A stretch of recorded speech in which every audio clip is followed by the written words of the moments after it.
ಕೂಡ ಇದೆ.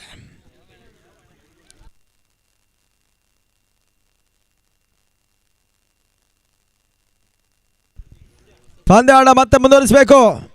ರಾಘವರ್ ಬರ್ರಿ. 6-14 ಜಯಕ್ಕಾಗಿ ಬರಬೇಕಾಗಿದೆ.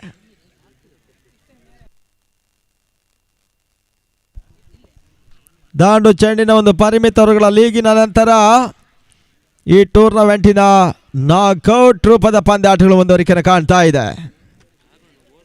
ಕ್ರಿಕೆಟಿನ ಹಿರಿಯ ದಿಗ್ಗಜರೆಲ್ಲ ಈ ಟೂರ್ನಮೆಂಟಿನ ವೀಕ್ಷಣೆಯನ್ನು ಮಾಡ್ತಾ ಇದ್ದಾರೆ.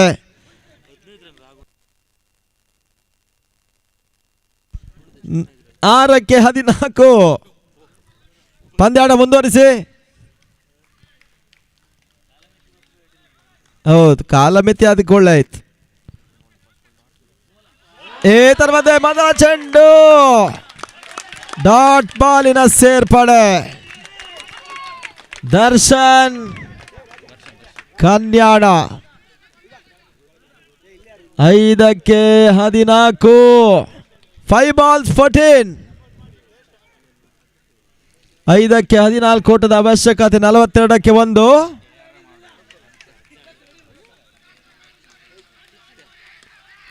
ಈ ತರವಾದ ಬಹಳ ಸುತ್ತಮುತ್ತ ಒಂದು ಉಲ್ಲಾಸಮಯವಾಗಿ ಕ್ಷೇತ್ರ ರಕ್ಷಣೆ ಉಲ್ಲಾಸ ಮಾಡಿದ್ರು. ತಂಡದ ಮೊತ್ತ 43. ಇನ್ನು 4 ಎಸೆತ 13 ಗುರಿ. 3 ಬೌಂಡ್ರಿ, 1 ಓಟ ಮಾಡಿದ್ರೆ ನಿಶ್ಚಲ ಜಯ. ಇಲ್ಲದಿದ್ರೆ ಮುಂದಿನ ಹಂತಕ್ಕೆ ಎದುರಾಳಿ ತಂಡ ಲಗ್ಗೆ ನೀಡುವ ಸಾಧ್ಯತೆಗಳು ಕೂಡ ಇದೆ. ಇವಾಗ ಡೇಂಜರಸ್ ಬ್ಯಾಟ್ಸ್ಮನ್ ನಯನ್ ಕಾರ್ವೆ ಸ್ಟ್ರೈಕ್ನಲ್ಲಿ. ಯುವ ಆಟಗಾರನ ಪರಿಚಯ ಮಾಡಿದಂಥ ಈ ಹಂತದಲ್ಲಿ ದರ್ಶನ್ ಅಲ್ಲಿ ಪಂದ್ಯಾಟ ಮುಂದುವರಿಸಿ. ಇಲ್ಲದಿದ್ದರೆ ಎಲ್ಲರಿಗೆ ಹೆಡ್ಫೋನ್ ಕೊಡಬೇಕಾಗುತ್ತೆ. ಪಂದ್ಯಾಟ ಮತ್ತೆ ಮುಂದುವರಿಕೆ 3ನೇ ಚೆಂಡಿಗಾಗಿ. 4ಕ್ಕೆ 13. ಸ್ಲೋವರ್ ಚೆಂಡು ತನ್ಮೂಲಕವಾಗಿ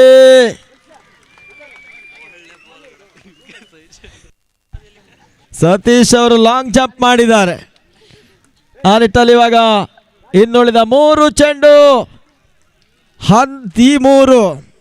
12 ಓಟ ಮಾಡಿದ್ರೆ ಪಂದ್ಯ ಟೈ.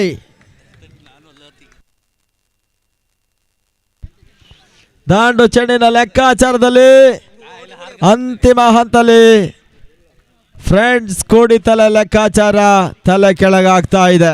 ನೋಬಾಲ್ ಎಕ್ಸ್ಟ್ರೆಸ್ ಬಂದ್ರೆ ಮತ್ತೊಂದು ಅವಕಾಶ ಇದೆ ಜಯಕ್ಕಾಗಿ. ಈ ತರ ಮತ್ತೆ ಶಾರ್ಟ್ ಆಗಿದ್ದ ಚೆಂಡು ಪಂದ್ಯಾಟದ ಬಿಗು ಹಿಡಿತವನ್ನು ಸಾಧಿಸಂತ ಬ್ರಾಹ್ಮರಿ ಫೈನಲ್ ಎಂಟ್ರಿ ಮಾಡುವಂತ ಸರ್ವ ಸಿದ್ಧತೆಯನ್ನು ಮಾಡ್ತಾ ಇದೆ. ಇಲ್ಲಿ 2 ಎಸೆತ 13 ಗುರಿ. 2ಕ್ಕೆ 13. ಕುತೂಹಲಕಾರಿ ಘಟ್ಟವನ್ನು ಕಂಡಂತೆ ಈ ಪಂದ್ಯ Nile biting match.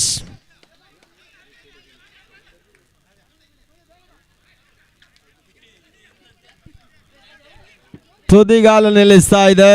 Last 2 balls are remain now.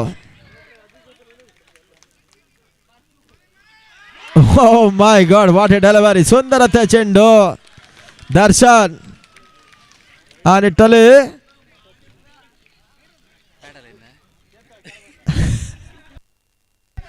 ಅಂತಿಮ ಒಂದು ಚೆಂಡು ಬಾಕಿ ಇದೆ. ಲಾಸ್ಟ್ 1.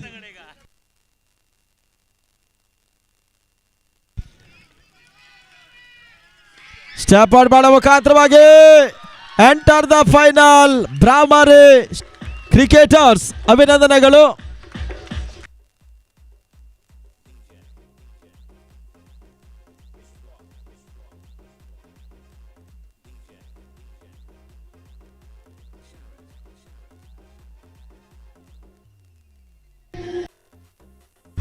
ಅಲ್ಲಿ ಫೈನಲ್ ಟಾಸ್ ಮಾಡ್ಕೊಳ್ಳಿ.